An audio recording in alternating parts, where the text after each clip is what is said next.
সকলকে ইম্মানুয়েল।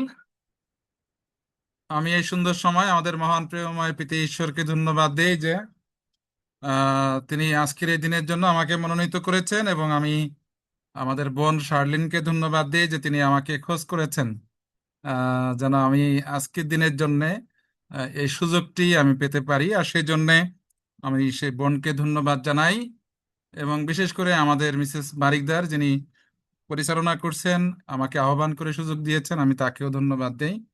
এবং আপনারা যারা এখানে এভরিডেতে রেগুলার প্রভুর জন্য, তার গৌরবের জন্য একত্রিত হন, আমি আপনাদেরকেও ধন্যবাদ জানাই। আমাদের এক দাদা, আহ, তিনি বলতেছিলেন যে আমি হয়তো প্রথমবার না, আমি প্রথমবার না, আমি কয়েকবার করেছি, কিন্তু অনেকদিন গ্যাপ হয়ে গেছে, এই জন্য আমি নতুন মনে হচ্ছে। তবুও আমি বলতে চাই যে আমার নাম আপনারা শুনেছেন, আমি রেভারেন্ড সুভাষ সরকার। আমি বাংলাদেশ মেথডিস্ট চার্চের একজন পাস্টর, এবং আমি ঢাকা সেন্ট্রাল মেথডিস্ট চার্চেরই অ্যাসোসিয়েট পাস্টর হিসাবে দায়িত্বে রত আছি, এবং ঢাকা ডায়াসিসের ডায়াসিস লিডার্স। এছাড়া আমার পরিবার আছে, আমার একটা ছেলে, একটা মেয়ে, একজন স্ত্রী, এই নিয়ে আছি মোটামুটি। এছাড়া আমার তেমন বড় কোনো পরিচয় নেই। গতকালকে আমাদের জীবন দাস তিনি বলেছিলেন যে আমি প্রবোধ দাস। আর আমার টাইটেল দাস না, কিন্তু আসলে আমি অরিজিনালি দাস। সেই জন্য আমি প্রভুকে ধন্যবাদ দেই যে প্রভু তিনি আজকের এই সুন্দর সময় আপনাদের সাথে মিলিত হবার সুন্দর সুযোগ করে দিয়েছেন তার বাক্য নিয়ে। এটুকুই আমার পরিচয়, এবং আমি প্রভুর বাক্যে আসতে চাই এবং আমাদের সকলেরই পরিচিত একটি অংশ থেকে পাঠ করব। আর আমি আমাদের ঢাকা থেকে আমাদের এক পালক ভাইকে অনুরোধ করছিলাম যেন তিনি যে অংশ থেকে পাঠ করব সেই অংশটি যেন তিনি পাঠ করে শোনান। আমি অনুরোধ করছি আমাদের পাস্টর রিচার্ড মোংলা, তিনি আমাদের সাথে রয়েছেন। আমি তাকে অনুরোধ করব যেন যোহন লিখিত সুসমাচার তার 21 অধ্যায় 15 থেকে 17 পদ পর্যন্ত আমাদের জন্য পাঠ করে শোনান। পাস্টর রিচার্ড মোংলা। ধন্যবাদ দিই কিন্তু সুযোগের জন্য। আমার আমি দুঃখিত, আমি ভিডিও অন করতে পারছি না, আমার সেলফি ক্যামেরায় একটু প্রবলেম আছে। ধন্যবাদ দিই আমি এই সুন্দর সুযোগের জন্য। আমি সত্যি আনন্দ পাই যখন বাইবেলের কাছে আসি, বাইবেল পাঠ করি। আমি কেরি ভার্সন থেকে পাঠ করছি, জন লিখিত সুসমাচার তার 21 অধ্যায় 15 থেকে 17 পদ। 15 পদ।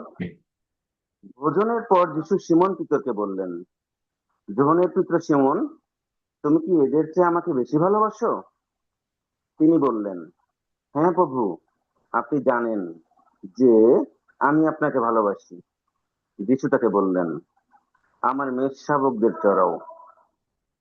তিনি দ্বিতীয়বার আবার তাকে বললেন, যোহনের পুত্র সিমন, তুমি কি আমাকে ভালোবাসো? তিনি বললেন, হ্যাঁ প্রভু, আপনি জানেন যে আমি আপনাকে ভালোবাসি। যিশু তাকে বললেন, আমার মেষদের পালন করো। তিনি তৃতীয়বার তাকে বললেন, যোহনের পুত্র সিমন, তুমি কি আমাকে ভালোবাসো? পিতর দুঃখিত হলেন, কারণ তিনি তৃতীয়বার তাকে বললেন, তুমি কি আমাকে ভালোবাসো? আর তিনি তাকে বললেন, প্রভু, আপনি সবই জানেন, আপনি জানেন যে আমি আপনাকে ভালোবাসি। যিশু তাকে বললেন, আমার মেয়েদের চড়াও। আমেন। ঈশ্বর বাক্যের মধ্যে দিয়ে আমাদেরকে আশীর্বাদ দান করুক। ধন্যবাদ পাস্টর রিচার্ডকে যে তিনি সুন্দরভাবে পবিত্র শাস্ত্র অংশ পাঠ করেছেন। আমি আর সময় নিতে চাই না, আমি প্রভুর বাক্যের কাছে আসতে চাই। আর যে অংশটি আমরা পাঠ করেছি, আর সেই পাঠের আলোকে আজকে যে টাইটেল আমি দিয়েছি সেটা হচ্ছে ডু ইউ লাভ মি। এটা একটা প্রশ্ন চিহ্ন দিয়েই সেই টাইটেল আমি নির্ধারণ করেছি, যে এখানে এই প্রশ্নটি আমার প্রশ্ন না বা আরেকজনের না, কিন্তু স্বয়ং যিশুর প্রশ্ন ছিল পিতরের প্রতি, যে পিতর, তুমি কি আমাকে ভালোবাসো? আর সেই জন্য তিনি সেই প্রশ্ন করেছিলেন, একই প্রশ্ন 3বার তিনি করেছিলেন। আর পিতর তা যথার্থ উত্তর দেবার চেষ্টা করেছেন। আর এই যখন উত্তর দিচ্ছেন, আর তখন যিশু তিনি যেটি চেয়েছিলেন, যে উত্তর তিনি চেয়েছিলেন, যিশু, আমরা যখন দেখি যে তিনি যেটি বোঝাতে চেয়েছিলেন যে আগাপে ভালোবাসা, নিঃস্বার্থ ভালোবাসা, তারপরে আহ, যেখানে কোনো স্বার্থপরতা থাকবে না, এই ধরনের একটি যে ভালোবাসা। কিন্তু সেখানে দেখতে পাই যে পিতরের উত্তরগুলো আসলে এটা ফলীয় হয়ে যাচ্ছিল, যেন তিনি চেয়েছিলেন যে তার উত্তরটা হবে সেই যেটি জাগতিক, সেইটি এসে যাচ্ছে। তো সেই জন্য যিশু তাকে বারবার তিনবার জিজ্ঞেস করেছিলেন, এবং আমরা দেখতে পাই যে যিশুকে তিনি তিনবার অস্বীকার করেছিলেন পিতর। সেই জন্য তাকেও সে তিনবার অঙ্গীকার করিয়ে নিচ্ছেন যে সত্যি তার কথায়, তার সিদ্ধান্তে, তার চিন্তা চেতনায় যিশুর প্রতি তিনি অটল থাকেন কিনা। আর সেই জন্য বারবার তাকে অঙ্গীকার করিয়ে নিচ্ছেন যে সত্যি পিতর তুমি আমাকে ভালোবাসো কিনা। কেননা ইতিপূর্বে তিনি 3 বছর বা তার অধিক সময় যিশুর সাথে তিনি সময় কাটিয়েছেন, এবং তারপরেও দেখতেই পাই যে তিনি তার বিভিন্ন দুর্বলতার পরিচয় তিনি বহন করেছেন। তিনি সেই যিশুকে বারবার তিনবার অস্বীকার করেছেন যখন যিশু তিনি ক্রুশে কাষ্টের উপরে ছিলেন। তো সেই জন্য যিশু তাকে সেই আহ প্রমিসটা তার কাছ থেকে নিয়ে নিচ্ছিলেন যে তুমি আমাকে ভালোবাসো কিনা, তুমি আমাকে ভালোবাসো কিনা। তো আসলে যখন আমরা ভালোবাসার কথা বলি, যিশু যখন বলছেন যে এই ভালোবাসো কিনা, ভালোবাসো কিনা, আসলে এই ভালোবাসা বলতে আসলে আমরা কি বুঝি? আমরা যখন ভালোবাসার কথা বুঝি, চিন্তা করি বা আমাদের কল্পনায় নিয়ে আসি, তখন বুঝতে পারি যে একটি স্যাক্রিফাইস না। ভালোবাসা শুধু কোনো ওয়ার্ডের মধ্যে সীমাবদ্ধ নয়, কিন্তু এটি আমাদের অ্যাক্টিং এর মধ্য দিয়ে, আমাদের কাজের মধ্য দিয়ে আমাদের সেটিকে প্রুভ করতে হয় যে আসলে সত্যি আমরা ভালোবাসি কিনা। সেই জন্য যখনই আমরা ভালোবাসার কথা চিন্তা করি, সেখানে অবশ্যই স্যাক্রিফাইস থাকতে হবে, সেখানে অবশ্যই কাইন্ডনেস থাকতে হবে, সেখানে অবশ্যই আমাদের ভালো আন্ডারস্ট্যান্ডিং থাকতে হবে, আমাদের সেখানে অবশ্যই কম্প্রোমাইজ মাইন্ড বিল্ড আপ হতে হবে। এগুলি যখন বা যত সময় পর্যন্ত আমাদের মধ্যে তৈরি না হয়, ততক্ষণ আসলে আমরা বুঝতে পারি না যে আমরা একজন আরেকজনকে ভালোবাসি কিনা। তো আমরা দেখতে চাই যে আসলে যিশু তিনি যে কারণে বারবার তিনবার জিজ্ঞেস করেছিলেন যে পিতর তুমি আমাকে ভালোবাসো কিনা। তো সেই জায়গা থেকে আসলে এই ভালোবাসা যদি আমরা প্রমাণ করতে চাই বা আমরা আমাদের এই ভালোবাসাকে প্রকাশ করতে চাই, আমরা কিভাবে কি করলে আমাদের ভালোবাসাকে প্রমাণ করতে পারি যে যিশু আমি তোমাকে ভালোবাসি। অর্থাৎ আমাদের কাজের মধ্য দিয়ে সেটিকে প্রুভ করতে হবে, যেটি পিতরকে তিনি বোঝাতে চেয়েছিলেন যে তুমি যদি আমাকে ভালোবাসো তাহলে তোমাকে এইগুলো করতে হবে। শুধু কথাই নয়, শুধুমাত্র রেসপন্স করার মধ্য দিয়ে নয়, কিন্তু তোমাকে তোমার কাজের মধ্য দিয়ে, তোমার আহ, দায়িত্বশীল ভূমিকা রাখার মধ্য দিয়ে তোমাকে তুমি যে ভালোবাসো সেটিকে প্রুভ করতে হবে। তো আজকে আমরা দেখবো যে আসলে আহ, কি কাজ করলে বা আমরা কিভাবে যিশুকে তুলে ধরতে পারি যে সত্যি আমরা যিশুকে ভালোবাসি। তো আমরা আসুন আমরা কয়েকটি পয়েন্টের মধ্য দিয়ে যেতে চাই, এবং আমরা সেখানে প্রকাশ করতে চাই যে আমরা এই কাজগুলি করলে যে আমরা যে যিশুকে ভালোবাসি সেটিকে প্রুভ করতে পারবো। যিশু শুধুমাত্র পিতরকে জিজ্ঞেস করেছিলেন 2000 বছর পূর্বে, সেটি নয়, কিন্তু আজকে যদি আমরা এখানে যতজন আছি, আমরা 20 জন আছি, আমাদের 20 জনকেই ডেকে ডেকে যদি জিজ্ঞেস করে যে তুমি আমাকে ভালোবাসো, তুমি কি আমাকে ভালোবাসো। লাইলা কি সে যিশুকে ভালোবাসে কিনা, পল জয়ন্তদা তিনি প্রভুকে ভালোবাসেন কিনা, আমাদের প্রমিলাদি রয়েছেন তিনি যিশুকে ভালোবাসেন কিনা, আমাকে জিজ্ঞেস করেন তুমি আমাকে ভালোবাসো কিনা। অবশ্যই আমরা হয়তো পিতরের মতোই বলবো, কিন্তু আমাদের অ্যাক্টিভিটি, আমাদের কার্যক্রম সেটি প্রুভ করে দেয় যে আসলে আমরা আমাদের যিশুকে সত্যিকারে ভালোবাসি কিনা। তাই আসুন আমরা প্রথম যে পয়েন্টটি আমরা উল্লেখ করতে চাই, সেটি হলো যে আমরা যদি ভালোবাসাকে প্রুভ করতে চাই বা আমরা দেখাতে চাই, তাহলে অবশ্যই আমাদেরকে প্রথম পয়েন্ট আমি উল্লেখ করছি, কেয়ার ফর পিপলস নিডস। আমরা দেখতে পাই যে আমাদের কেয়ারিং এর যে জায়গাটা, অর্থাৎ আহ, মেষদের যে কেয়ারিং, মণ্ডলীর লোকদের যে দেখাশোনার যে দায় দায়িত্ব বা যত্নশীল হওয়া, আর সেই যত্নশীল যদি আমরা না হতে পারি, তাদের জীবন দ্বারা, তাদের কাজ বা তাদের অবস্থার প্রেক্ষাপটে কার কি প্রয়োজন, সেটি যদি একজন মেষ পালক হিসাবে বুঝতে না পারা যায়, তাহলে সেক্ষেত্রে আমরা একজন ভালো যিশুকে যে বাসি সেটি প্রুভ হয় না।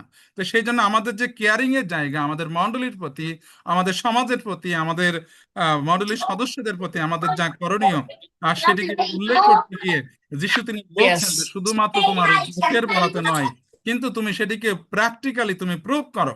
আর সেই প্র্যাকটিক্যালি প্রুভ করতে হবে কিভাবে, বলা আছে গিভিং ফুড। যারা অনাথ অসহায় রয়েছে, বিভিন্ন ভাবে খাদ্যের কষ্টের মধ্য দিয়ে যাচ্ছে, অনেক গরিব অসহায় মানুষ রাস্তার পাশে পড়ে থাকে বিভিন্ন ভাবে, কষ্টের মধ্য দিয়ে তারা ছাপার করছে।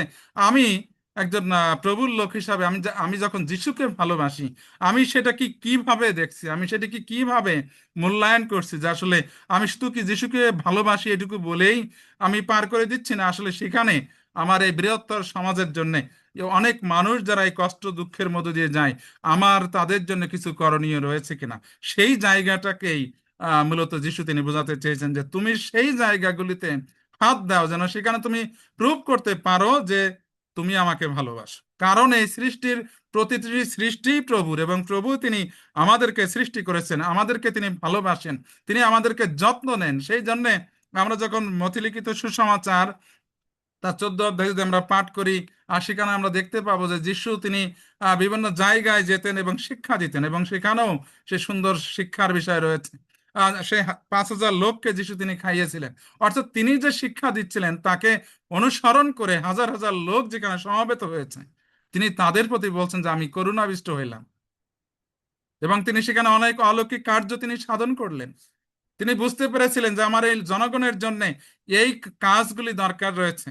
এই লোকদের আত্মিক সুস্থতার প্রয়োজন রয়েছে, এদের শারীরিক সুস্থতার প্রয়োজন রয়েছে, এই লোকদের খাবারের প্রয়োজন রয়েছে।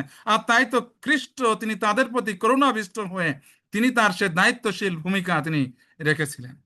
আজকে যখন আমরা বলছি, আমরা এখানে সকলেই খুবই যিশুর খুব প্রিয় সন্তানরাই আছি, অনেক সিনিয়র সন্তান আমরা রয়েছি। আমরা যখন শুধু বলছি যে আমরা যিশুকে ভালোবাসি, কিন্তু আসলে আমরা কেয়ারিং কতটুকু করছি? আমি যখন এমডিবি এর স্টুডেন্ট ছিলাম, আর তখন আমাদের যিনি প্রফেসর ছিলেন, আমাদের ফিলিপিন একজন প্রফেসর, তিনি বারবার যে বলতেন যে আমাদের পাস্টোরাল কেয়ার এন্ড কাউন্সিলিং এর যে সাবজেক্ট আমাদের ছিল, আর আমি সেটি যত পড়েছি আর ততবার নিজেকে আমি অযোগ্য মনে করেছি।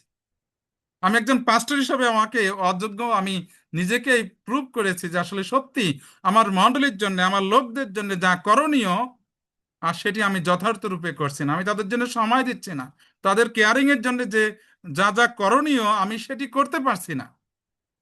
আমি নিজেকে বারবার ধিক্কার দিয়েছি, আমি নিজেকে ধিক জানিয়েছি যে আসলে সত্যি আমাকে তুমি একটা ভালো আহ কাজের জন্য তুমি মনোনীত করেছো, কিন্তু আমি সেই কাজটি আমি যথার্থ রূপে করতে পারছি না। কেননা আমার আরো যে কেয়ারিং হওয়া উচিত ছিল তোমার লোকদের জন্য, মণ্ডলীর লোকদের জন্য, সমাজের জন্য, দেশ এবং জাতির জন্য, সেই জায়গায় থেকে, সেই অবস্থানে থেকে আসলে আমি যথেষ্ট কিছু করতে পারছি না। তো সেই জন্য বলতে চাই, প্রিয় বন্ধুগণ, আমরা যখন বলছি বা আমরা বলবো যে আমি আমার যিশুকে ভালোবাসি, সেখানে যেন এই কেয়ারিং আমাদের লোকদের কার কি প্রয়োজন রয়েছে, সবার বাড়ি চাল ডাল দিয়ে আসতে হবে সেটি নয়, কিন্তু যেন কার কি অবস্থার মধ্যে দিয়ে সে দিন পার করছে, যেন তাদেরকে খোঁজ নেই। আর সেটি যিশু তিনি পিতরকে বোঝাতে চেয়েছিলেন, পিতর তুমি সেই দায়িত্বশীল ভূমিকা রাখো যে আমি এখন স্বর্গে নিতে হব, আমি স্বর্গে চলে যাব, কিন্তু তোমরা এবং এই 12 জন শিষ্যরা তারা থাকবে, তারা যেন সেই যিশু যেভাবে তাদেরকে কেয়ার করেছেন, যত্ন নিয়েছেন, সেই যত্ন, একই যত্ন যেন এই শিষ্যগণ তথা পিতর তথা আজকে আমরা এই 300 কোটি খ্রিস্টান যারা রয়েছি, আমাদেরকে তিনি সেটি ইঙ্গিত করছেন যেন আমরাও আমাদের মেষদের প্রতি দায়িত্বশীল ভূমিকা পালন করি। আর সেটি যদি করতে পারি, সেই কেয়ারিংটা, সেই যত্নটা তাদের নিতে পারি, তবেই আমরা আহ প্রমাণ করতে পারবো যে সত্যি আমরা আমাদের যিশুকে ভালোবাসি।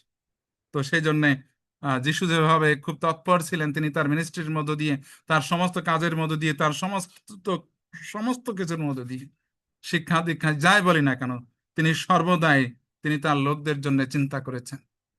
আজকে যেন আমরা সে আত্মকেন্দ্রিকতার মধ্য দিয়ে না গিয়ে যেন যিশুর সে আদর্শকে অনুসরণ করে যিশুকে যেন আরো ভালোবাসি, পিতরের মতো আমরা বলতে পারি, সেই কাজটি যেন করি। দ্বিতীয় যে বিষয়টি উল্লেখ করতে চাই, আর সেটি হলো গাইড অ্যান্ড এনকারেজ। আমরা যেন কি করতে পারি, সেই গাইড করতে পারি। এখানে সেই take care of my ship, এখানে বোঝানো হচ্ছে যে সত্যিকার অর্থে আমাদেরকে অবশ্যই অন্যদেরকে গাইড করতে হবে, অন্যদেরকে আধ্যাত্মিকভাবে, জাগতিকভাবে যার যেটি প্রয়োজন রয়েছে যেন আমরা কি করতে পারি, তাদেরকে গাইড করি, যেভাবে লোহা লোহাকে ধারালো করে। পবিত্র শাস্ত্র সেই কথা বলছে। আমরাও যেন স্পিরিচুয়ালি ভাবে যিনি দুর্বল রয়েছেন, আমরা যেন তার কাছে গিয়ে তাকে আত্মিকভাবে আমরা সবল করি, আমরা যেন গাইড করি যে তুমি এইভাবে চলো। তুমি যদি এইভাবে চলো, তুমি প্রভুর অযাচিত আশীর্বাদ তুমি লাভ করবে। যদি আমরা কাউকে দেখি যে তিনি জাগতিকভাবে অনেক বিষয়াদি নিয়ে ভেঙে পড়েছেন বা অনেক ইমোশনাল হয়ে পড়েছেন, আমরা যেন তার কাছে গিয়ে জাগতিকভাবে জাগতিক শিক্ষা দিয়ে তাকে বোঝানোর চেষ্টা করি। আমাদের হতে পারে অনেকে আমাদের বন্ধু বান্ধব রয়েছে যারা আত্মিকভাবে দুর্বল হয়ে পড়েছে, যারা জাগতিকভাবে অনেক ভেঙে পড়েছে। আমাদের হতে পারে আমাদের বন্ধু, আমাদের পরিবারের স্বজনরা, হতে পারে আমাদের মণ্ডলীর, আমাদের সমাজের। তাদের প্রতি আমাদের দায়িত্বশীল ভূমিকা রাখা একান্ত বাঞ্ছনীয়। সেই জন্য বন্ধুগণ, আমাদেরকে অবশ্যই উচিত যেন আমরা একজন আরেকজনকে উৎসাহিত করি, একজন আরেকজনকে যেন গেঁথে তুলি, একজন আরেকজনের প্রতি যেন সে সদয় হই, আমরা একজন আরেকজনের দুঃখে যেন দুঃখিত হই, একজন আরেকজনের পথকে যেন সুগম করে দিই। অনেকে আছে যারা অনেক বুদ্ধি, অনেক ট্যালেন্টেড লোক, কিন্তু তবু তারা অনেক সময় সঠিক পথের দিশা খুঁজে পায় না। সেই ক্ষেত্রে আপনার আমার যে দায়িত্বশীল ভূমিকা রাখা দরকার, সেটি যেন আমরা রাখি। সেই জায়গা থেকে বলতে চাই, আমাদেরকে অবশ্যই গাইড করতে হবে যারা সঠিক পথ চেনে না, যারা সঠিক পথকে খুঁজছে কিন্তু সেই পথের সেই নিশানা তারা ধরতে পারছে না, এবং অনেকে যারা সেই নিরুৎসাহিত হয়ে গেছে। অনেকে হয়তো বা প্রার্থনা করছে, তার উত্তর পাচ্ছে না। তারা কিনা মনে মনে ভাবছে, ঈশ্বর বুঝি আমার প্রার্থনা তিনি শুনছেন না, ঈশ্বর বুঝি আমার প্রতি তার কোনো দৃষ্টি তিনি রাখছেন না। এরকম ভাবে অনেকেই তারা মনের দিক থেকে ভেঙে গেছে। যখন আপনি আমি যখন একজন স্পিরিচুয়াল লিডার, তখন উচিত এই ভগ্নচিত্ত লোকদের কাছে গিয়ে তাদের সে ক্ষত বেঁধে দেওয়া, যেন তারা আত্মিকভাবে আবার সবলীকৃত হতে পারে এবং আবার স্ট্রংলি যেন প্রভুর পক্ষে সে সাক্ষ্য বহন করতে পারে। যেভাবে আমরা দেখতে পাই, পিতর তিনি সেই যিশুকে ডিনাই করেছিলেন, যিশুর পথ থেকে দূরে সরে গিয়েছিলেন, কিন্তু সেই পিতরকে যিশু আবার ডেকে নিলেন এবং সেই পিতরই পরবর্তীতে সে রিস্টোর হয়ে তিনি সুন্দরভাবে সাক্ষ্য দিতে শুরু করলেন। তিনি অনেক উৎসাহিত হলেন এবং তারা বলতে শুরু করলেন, আমরা যা দেখেছি এবং যা শুনেছি তাহা না বলে থাকতে পারবো না।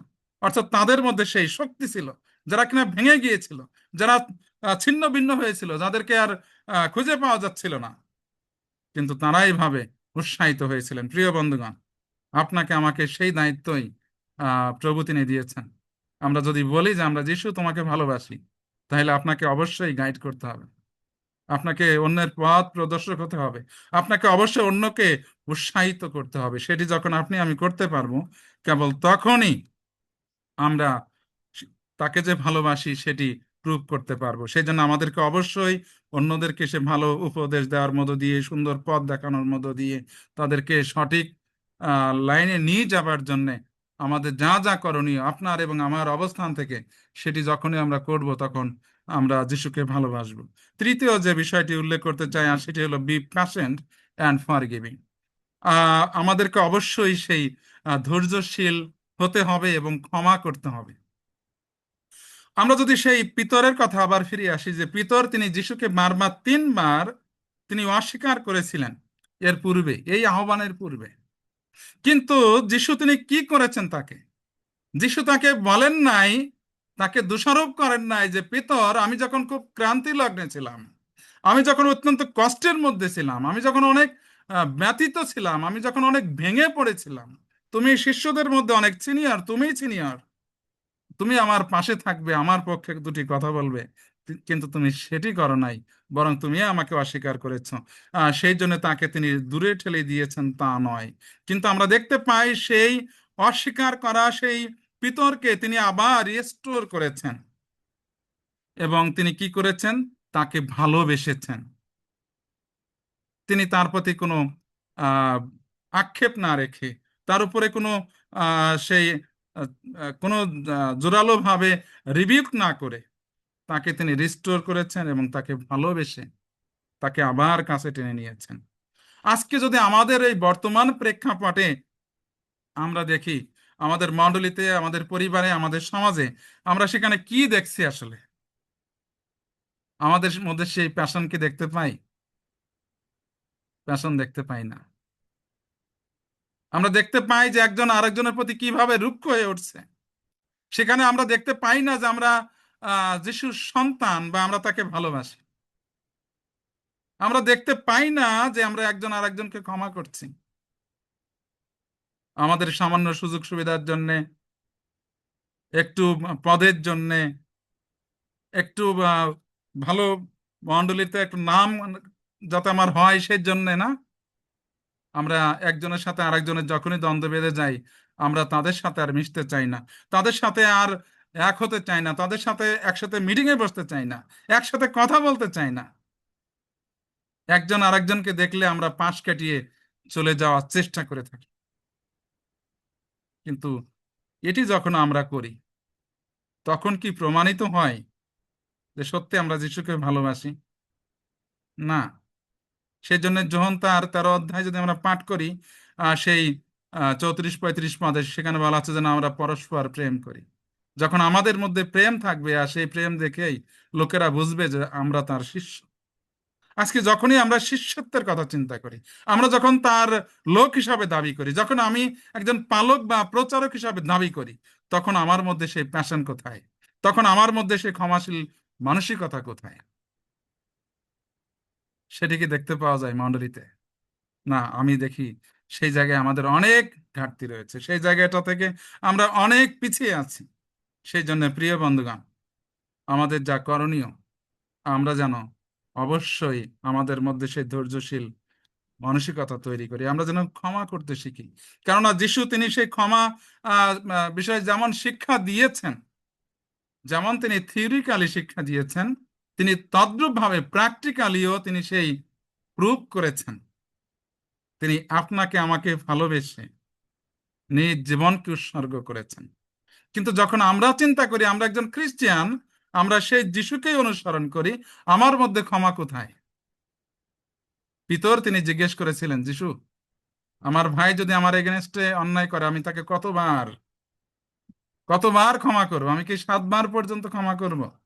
যিশু কিন্তু বলেছিলেন যে শুধু 7 বারই নয়, কিন্তু 70 গুণ 7 বার তুমি তাকে ক্ষমা করে দাও। অর্থাৎ অসংখ্য বার, কোনো নাম্বার যুক্ত দিয়ে না, যুক্ত হয়ে নয়, কিন্তু কিভাবে? আনকাউন্টেবল, অসংখ্য বার যেন আমরা আমার ভাইকে, আমার বোনকে, আমার লোককে যেন ক্ষমা করি। এই ক্ষমাশীলতা যখন আমার মধ্যে কাজ করবে, কেবল তখনই আমরা প্রমাণ করতে পারবো যে সত্যি আমরা আমাদের যিশুকে ভালোবাসি।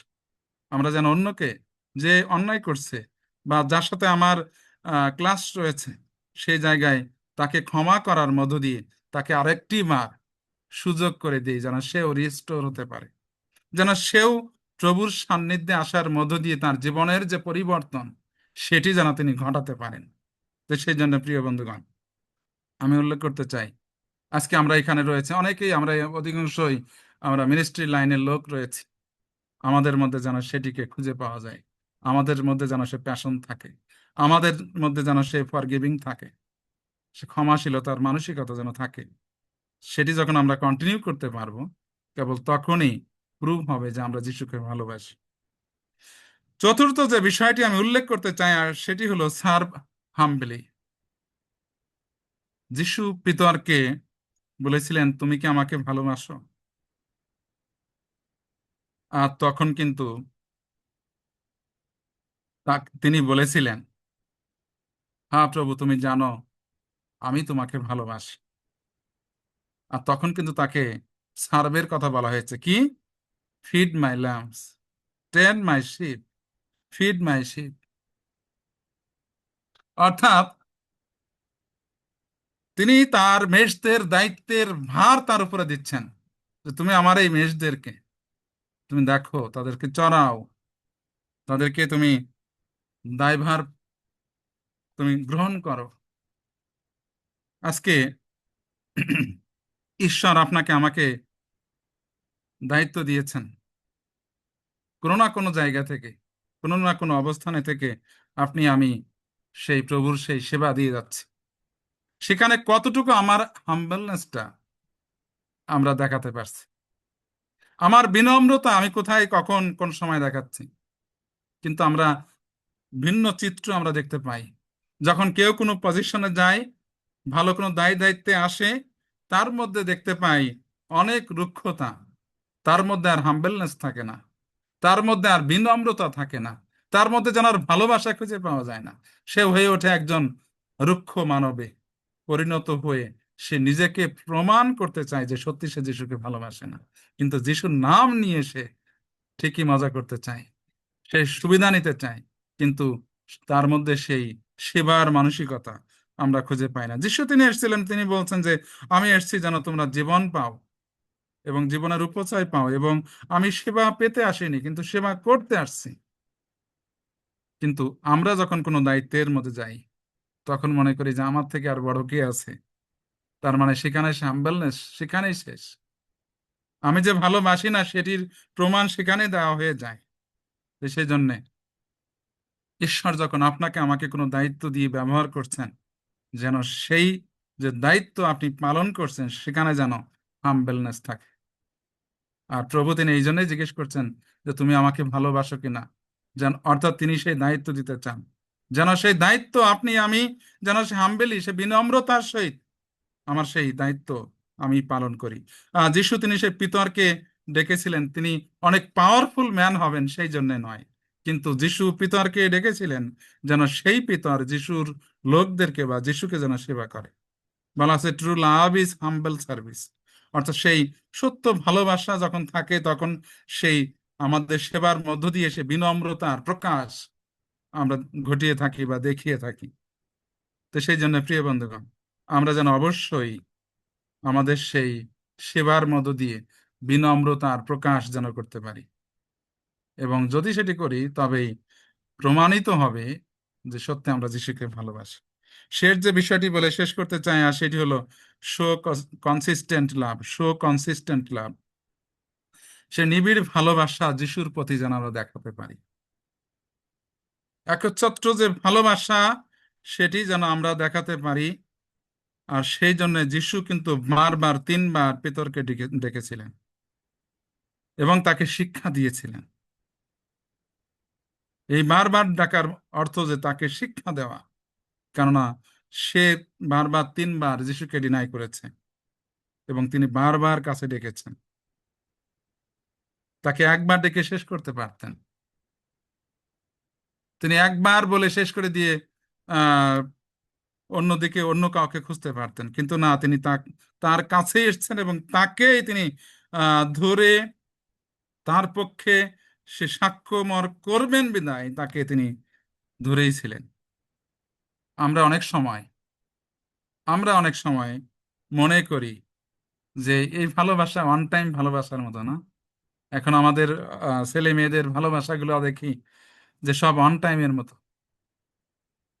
বলা আছে যে না, আমাদের খ্রিস্টীয় ভালোবাসা অন টাইম ভালোবাসা নয়, আমাদের খ্রিস্টীয় প্রেম অন টাইম নয়, কিন্তু এটি লাইফ গ্রান্ট। সেই ভালোবাসা যেন আমরা দেখাতে পারি এবং তার প্রতি যেন আমরা সবসময় লেগে থাকি, তাকে অর্থাৎ তার লোকদেরকে সেবা করার জন্য, তার লোকদেরকে লাভের জন্য। যিশু তিনি আপনাকে আমাকে যে শিক্ষা দিয়েছেন তার সে ভালোবাসাকে প্রকাশের জন্য যেন আমরা সেটি লেগে থাকি, কেননা প্রভু তিনি সেই কাজটি আপনার আমার জন্য করেছেন। তিনি লেগে আছেন, তিনি আপনাকে প্রোটেকশন করছেন, তিনি আপনার আমার যা যোগান দরকার সেটি তিনি দিচ্ছেন, তিনি আপনাকে আমাকে সেই সুন্দর পথ দেখাচ্ছেন, তিনি আপনাকে আমাকে সার্ভাইভ করার জন্য যা যা দরকার সেটি তিনি দিচ্ছেন। তিনি কিন্তু আপনাকে ছেড়ে যান নাই, কিন্তু আমরা কেন ছেড়ে যাই? আমরা যেন ছেড়ে না যাই, বরং তিনি যে আদেশ দিয়েছেন, তিনি যে দায়িত্ব দিয়েছেন, তিনি যেটি চাচ্ছেন আপনার এবং আমার কাছ থেকে, সেটি যেন আমরা যথার্থ রূপে আমরা দিতে পারি। তাই আমি আবারও বলতে চাই, যদি আসলে সত্যি আমরা যিশুকে ভালোবাসি, if you love Christ you will help people. অবশ্যই আমরা কি করব? আমরা যদি যিশুকে ভালোবাসি অবশ্যই তার লোকদেরকে আমরা সাহায্য করব। আমরা যদি তাকে ভালোবাসি অবশ্যই কেয়ার ফর দেম, আমরা তাদেরকে যত্ন নেব। আমরা যদি যিশুকে ভালোবাসি অবশ্যই গাইড দেন, যেন আমরা তার মেষদের গাইড করি। আমরা যদি যিশুকে ভালোবাসি তাহলে অবশ্যই ফরগিভ দেম, আমরা যেন যারা আমার সাথে অন্যায় করেছে তাদেরকে ক্ষমা করে দিই। যদি আমরা আমাদের যিশুকে ভালোবাসি তবেই সার্ভ দেম ফেথফুলি, বিশ্বস্তভাবে তাদের সেবা করুন। তাহলেই প্রমাণিত হবে যে আমরা যিশুকে ভালোবাসি। আমি বেশি সময় নিব না, শুধু এটুকু বলে শেষ করতে চাই। একবার ভাবুন, পিতরকে নয় আপনাকে ডেকে ডেকে বলছেন আপনার উত্তর কি, আর সেই উত্তর পিতরের মতো হচ্ছে, কিন্তু আপনি শো করছেন কি? আমি ভালোবাসি কিন্তু আমি ভালো কাজটি করছি না। আমি ভালোবাসি কিন্তু তুমি যা শিক্ষা দিচ্ছ সেই শিক্ষাকে আমি হৃদয়ে ধারণ করছি না। তুমি যে দায়িত্ব আমাকে দিচ্ছ সেই দায়িত্ব আমি পালন করছি না। যদি সেটি হয় তাহলে কিন্তু ভালোবাসা হয় না। তো সেই জন্য প্রিয় বন্ধুগণ, আসুন আমরা যিশুকে যেভাবে বলছি ভালোবাসি, তদ্রূপভাবে আমাদের সেই ভালোবাসাকে আমাদের কাজের মধ্য দিয়ে প্রুভ করি। যেভাবে আমি প্রথম পয়েন্টে বলেছিলাম, কেয়ার ফর পিপলস নিডস, আমরা যেন লোকদের যা দরকার সে বিষয়ে যেন যত্নশীল হই। শুধু টাকা পয়সা নয়, স্পিরিচুয়াল কেয়ারও আছে, সেটিও করতে পারেন। ভালো গাইডিং এর দরকার আছে, সেটি করতে পারেন। দ্বিতীয় বিষয় বলেছিলাম গাইড অ্যান্ড এনকারেজ, আমরা যেন কি করি, অন্যদেরকে গাইড করি, নির্দেশনা দেই এবং তাদেরকে উৎসাহিত করি। তৃতীয় যে বিষয়টি আমি বলেছিলাম, বি প্যাশেন্ট অ্যান্ড ফরগিভিং, আমরা যেন সেই ধৈর্যশীল এবং ক্ষমাশীল ব্যক্তি হই। চতুর্থ যে বিষয়টি আমি উল্লেখ করেছি, সার্ভ হাম্বলি, অবশ্যই আমাদেরকে বিনম্রতার সহিত আমাদের সে দায়িত্বশীল ভূমিকা রাখতে হবে। এবং শেষে যেটি বলেছি যে শো কনসিস্টেন্ট লাভ, আমরা যেন একচ্ছত্রভাবে যিশুতে লেগে থাকি, যিশুর সান্নিধ্যে থাকি, যিশুর কাছাকাছি থাকি। সেটি যখনই আমরা করতে থাকব, তিনি আমাদেরকে আশীর্বাদ করবেন, আমাদেরকে তিনি আরো ভালোবাসবেন। আপনি যেটি প্রত্যাশা করছেন সেটি প্রমাণিত হবে, এবং যিশু তিনি চাচ্ছেন যে সত্যিই আমরা কি যিশুকে ভালোবাসি। আসুন, যদি আমরা ভালোবাসি, আমরা এই কাজগুলিকে কন্টিনিউ করি, প্রভু খুশি হবেন এবং আপনাকে আমাকে আশীর্বাদ করবেন। প্রভু তার এই বাক্যের মধ্য দিয়ে আমাদের সবাইকে অনেক অনেক আশীর্বাদ দান করুন। ধন্যবাদ সবাইকে। ধন্যবাদ দাদা। আমরা ঈশ্বরকে ধন্যবাদ দেই, আপনার জীবনের জন্য ধন্যবাদ দেই। এই